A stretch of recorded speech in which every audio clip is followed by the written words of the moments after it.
Hello, environmental studies for second semester. In the last lecture, we have started with the fourth module, environmental movements and management. In that, we have discussed the concept of environmental management, importance of environmental management, and environmental legislation in India, and also environmental impact assessment. Today, we'll be discussing role of geospatial technologies in environmental management, also the concept of carbon bank and carbon credit. So, before we have to go through the learning objectives for module number 4. By the end of this unit, you will be able to understand the environmental movements in India, comprehend the need and relevance of environmental management, to explain the concept of ISO 14000 and 60000 carbon bank and carbon credits, environmental impact assessment and ecological footprint, to understand the Environmental Protection Act 1986, and to know the concept and components of geospatial technology and its application in environmental management. Let us start the concept of carbon bank and carbon credit. That in the previous module we have discussed various environmental impacts associated with the manufacturing industry, and one of the striking environmental issues which is globally major issue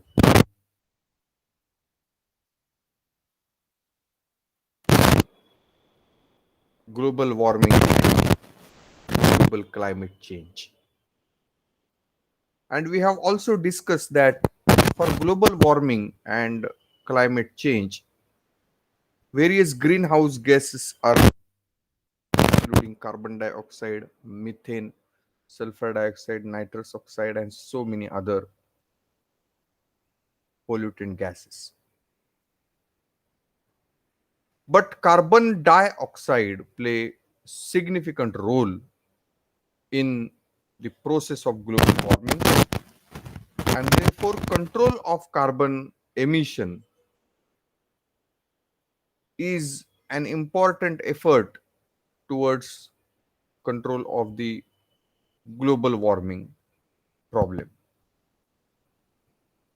In order to control the carbon emission, the concept of carbon bank and carbon credit has evolved over the period of time. For the first time, this concept of carbon trading and carbon bank, carbon credits has been introduced in Kyoto conference in 1997, which is familiarly known as Kyoto Protocol, which has then implemented globally in the year 2005. Now, what is this carbon bank and carbon trading? It refers to the limit on greenhouse gas emission, particularly carbon dioxide, set by the Kyoto Protocol, are a way of assigning monetary value to Earth's shared atmosphere. And therefore, the countries contributing to emission of carbon more are said to be responsible for global warming more than the other countries, and they have to be penalized for that. And therefore, when monetary values are assigned to the carbon emission or the unit of carbon emission from a particular country, definitely every country will try hard to reduce the carbon emissions, carbon emissions. the basic idea behind carbon trading. Now, it is needless to say that the amount of carbon emission globally that we have discussed in the previous lectures also vary from country to country, particularly more developed countries or developed economies of the world are observed to have more emission of carbon as compared to those of less developed countries, that is developing economies in the world. Developed countries are given target to reduce overall carbon emission by at least 5% of their total emission. So this is the target which is given to the developed economies in the world. And Kyoto Protocol does not set the limit of greenhouse gases emission for developing nations, probably due to the fact that developing nations are not producing much carbon because their economic activities are limited as compared to those of developed countries. And then this exchange of carbon credits, which are the units assigned with some monetary value, are exchanged among the countries, and this exchange takes place, which is also called as carbon market, wherein the exchange of carbon credits takes place. Now, the countries which does not meet their commitment to reduce the greenhouse emission at least by 5%, then they have to buy the carbon credits from the countries which are not which are meeting the commitments at comparably higher prices, and that is how the developed economies are will be penalized in turn by giving more price for carbon credits. How does this carbon trading or emission trading that works?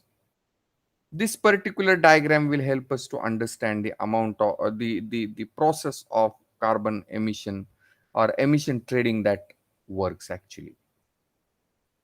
Now, say for example, there are two companies, company A and company B. Both the companies have given the target to reduce the greenhouse gases emission at least by 10%. Now, if company A reduces it by 15%, whereas company B reduces it only up to 5%, that is 5% less than the commitments which has been given to company B. So here, more affordable reduction in greenhouse emission is in case of company A, where the target was given of only 10%, but it has worked well and has reached up to 15% reduction in greenhouse gases emission. On the other hand, company B, could not do it, and therefore they have less affordable reduction, wherein the commitment was 10% and reduction of greenhouse gases emission was only 5%. Now, how it has to be done? Now, company B has to buy carbon credits of up to 5% because it has not meet the reduction commitment of 10%. So have to get emission rights from from company A, which has 5% excess credit available, and then they will be paying some US dollars, some monetary value to company A. So company A will be getting benefited due to reduction in carbon emission, whereas company B will be penalized for emitting more carbon or for not reaching the reduction commitments of 10%. So this is how the idea of emission trading and it is work in this particular manner. Now, countries will get credit for reducing greenhouse gases, as we have discussed earlier, total by planting trees or expanding forest, which is also called as removal unit. So, if a company is going for large scale plantation, tree plantation, definitely the carbon emission, I mean the concentration of carbon is going to reduce by certain extent, and they will get benefit of removal units. Emission trading, we call it as.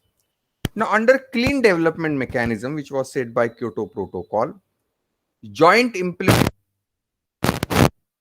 allow industrialist country to meet part of their required cuts in greenhouse gas emission. It is interesting to know that Kyoto Protocol was passed in 1997 and gradually accepted by 156 countries, but United States of America and Australia did not sign this protocol because they were the largest greenhouse gas producing countries and they did not agree to sign on this agreement. So this is how carbon market that works. The sale and purchase of the carbon, uh, credits that takes place here. Say, for example, this particular emitter B is achieving the target up to say up to the desired allocation or allocated greenhouse gas emission units, but in emitter A has actually increased the emission beyond the given commitment. So this is the excess greenhouse gas emission, and here the reduction is up to this. So emitter B is having more carbon credits, whereas emitter A is has to get carbon credits from other countries, and here emitter B will be selling his carbon credits and emitter A will be purchasing the carbon credits by giving some monetary benefit to emitter B. So this is how the carbon market that takes place. Some point of criticism about carbon tradings are there. The first is a tree absorbs carbon dioxide. They also generate carbon dioxide, and no available technology can determine this difference. So there is a kind of debate like trees also generate the carbon dioxide, which has not been technically or technologically determined, but there are views. Old growth forests have greater capacity to absorb carbon dioxide as compared to monoculture plantation. It is also universally accepted fact. Plantation also have a negative impact on existing biodiversity of a region. This is also a kind of a criticism done by those who criticize carbon market or carbon trading. And the best method to reduce greenhouse gas emission are to shift from fossil fuels to non-conventional energy resources, which is universally accepted fact. Now, this emission trading system, this is also getting explained by this particular model. You see that the capping which is given to a particular country, uh, a country has to reduce the amount of emission within the capping given to them, but the countries which are excessive emitting the same, which have to get penalized by getting or by purchasing the carbon credits from other. Now coming to part of geospatial technology. Remote sensing, GIS, and global GPS are important geospatial technologies which play important role in environmental management, which has very large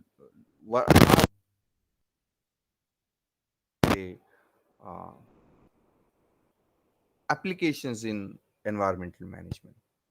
Geospatial technology, which is also called a GST, refers to the techniques and instruments used for collecting, mapping, and analyzing geographical data of the Earth's surface and human societies. Geospatial technology is developed through aerial photographies. It was a very conventional idea by which sensing was done from aeroplanes or aerocrafts, and then aerial photography used to done. Remote sensing, I mean satellite remote sensing, is the method by which large scale information, periodic information is also gathered and is analyzed using geographical information system. Global positioning system is also a tracking device wherein we can get the exact uh, absolute location of the particular place. And this technology is effectively used for various applications like planning and management, waste management, traffic control, disaster management, various other areas related to environmental planning and management. Now, geospatial technology basically is associated with gathering the information from the Earth's surface, may it be through aerial photography or satellite remote sensing, or maybe from GPS, and then it has to be processed and analyzed by using software or information system called as geographical information system. So, geospatial technology include remote sensing and GIS applications, which are used to analyze the spatial information for environmental management. Now, satellite remote sensing, as far as is concerned, it works in this particular manner. Satellites are placed in to the space, which are which are having large number of sensors, and these sensors reflect the re-radiated energy from the Earth's surface, and every object on the Earth's surface, may it be a building, may it be a small hut, may it be a paved roads, or may it be a bare soil, grasses, water, and also forest, they will reflect the re-radiated energy in different form or different intensity, and this re-radiation energy or reflected energy is captured by the sensors which are placed in the satellites, and then this information is coded, and then the digital, in form of a digital number, it is sent to the ground receiving center. This is how the remote sensing activity, particularly satellite remote sensing, is works. Aerial photography, on the other hand, is simply camera is placed at the bottom of the aerocraft, and then the two types of photography is done. Actual information, real time information is carried out, is gathered by the way of vertical photography, wherein the plane is exactly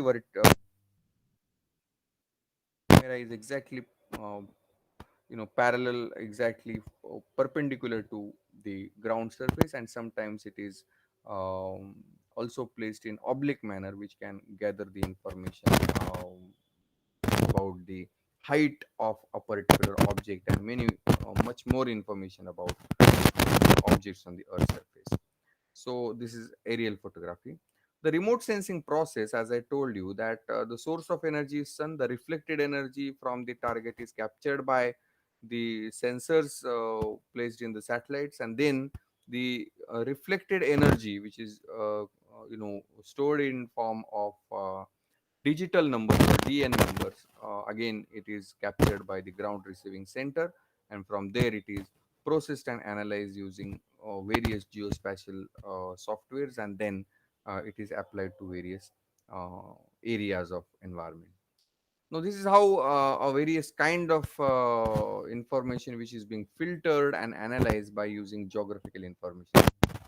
Geographical information system basically is a software by which the spatial information can be analyzed by the way of using these softwares, by analyzing it, by giving so many different algorithms, and separating the information which is given in this. So, geographical information system, as far as is concerned, it stores the information about the spatial region or an area, both in form of spatial information as well as attribute information, attribute table. And therefore the information system, geographical information system, is a software. There are various softwares. That QGIS is there, then we have ArcGIS, then we have so many open source GIS softwares, like we have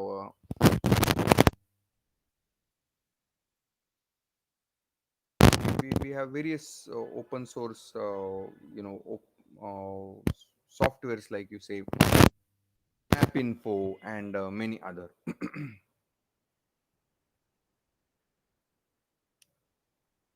The application of environmental management, particularly that of remote sensing, is most preferred to use information, large scale information on the Earth surface, and it also helps to process that data and identify or getting synoptic view of the environmental problems which is occurring at a particular place. The remote sensing will also help us to understand and analyze the information of the area where the environmental problem has taken place, and we cannot actually go to such places. Such information can also be able to captured and stored. There are various important applications of remote sensing, particularly natural resource management, global warming, disaster response, then in geosciences, in construction and planning, conservation and research, defense and intelligence. Various dimensions are there of the air satellite remote sensing applications. But in environmental management, particularly the natural resource management and global warming research and disaster management are some of the important areas where environmental management applications can be done by using remote sensing. Aerial photography and satellite remote sensing are the two major types of remote sensing, which helps to inform to get the information on the Earth's surface and monitor it on periodic basis. As far as the role of remote sensing in environmental management is concerned, periodic information about environmental problems like forest fires, tsunami, earthquakes, cyclones, avalanches, all these natural disasters, uh, remote sensing will help to understand and capture the information on a larger scale. Land use land cover mapping for land use planning, also resource mapping and identification of mine sites, and water resource monitoring and management can easily be done by using remote sensing in remote sensing applications. When we talk about geographical information system and its application in environmental management, it has varied scale of applications. Geographical information system, as we have discussed earlier, that it's a computer-based tools and softwares for mapping and analyzing features on the Earth's surface. It has a capacity to analyze different environmental problems or issues, and it can also measure the intensity of environmental problems as well. The land use land cover, species diversity distribution will be analyzed by using geographical information system, and we can also analyze the changes uh, by the way of change detection analysis of resources like forest cover, glacier, carbon level, pollution, and so on. This is the example of crisis management, how geographical information system can help us out in identifying the problem and in predicting the early information system and also impact assessment of a particular uh, risk.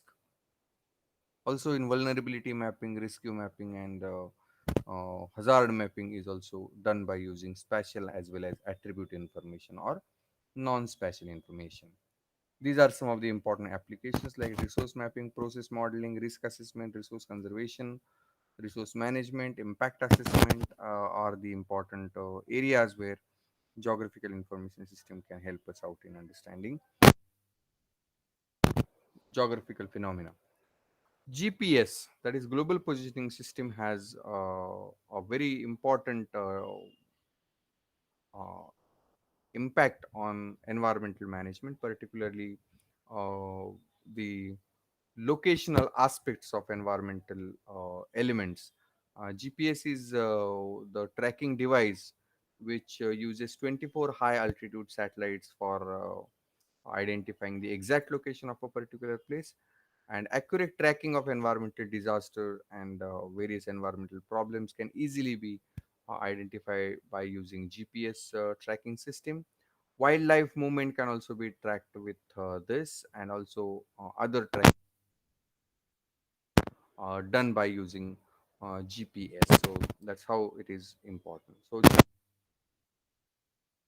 and remote sensing are the three important tools by which geospatial technology applications can be carried out, and applied results can be extracted out of it. So that's all from the today's remaining part of this module. In the next lecture, till then,